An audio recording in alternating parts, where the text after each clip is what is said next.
Right now, reading these words, almost none of the atoms that made you who you are this morning are still inside your body.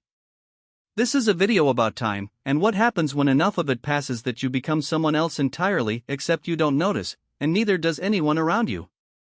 Let's start with something straightforward. Your bones feel permanent.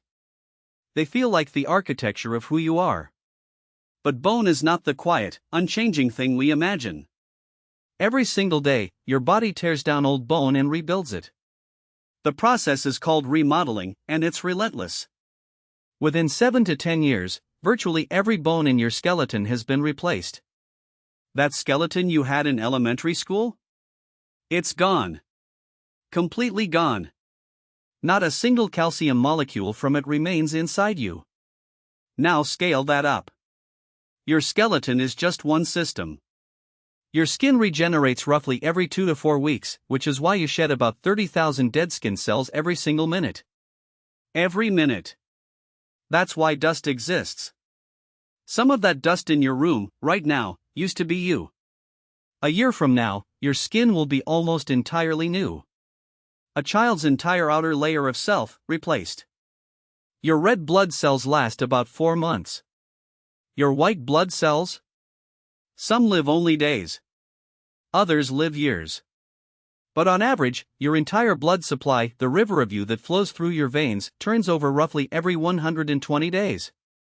The blood that filled your body last winter is not the blood that flows through you now.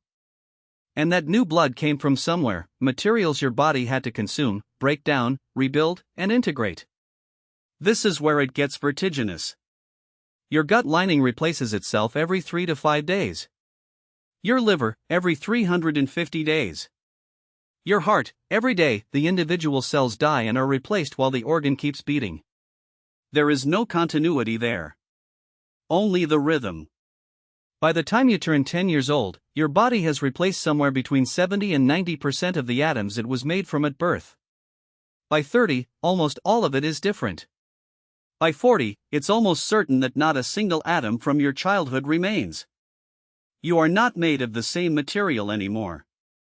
But here's where it becomes strange, and why this matters: you know you're the same person. Your memories are intact, or most of them. You recognize your face in photos from years ago, even though that face has been entirely remade. You have a sense of continuous identity, a feeling that the person you were at 7 and the person you are now are somehow one creature, watching itself age. What is that? What is persistent about you if nothing physical is permanent?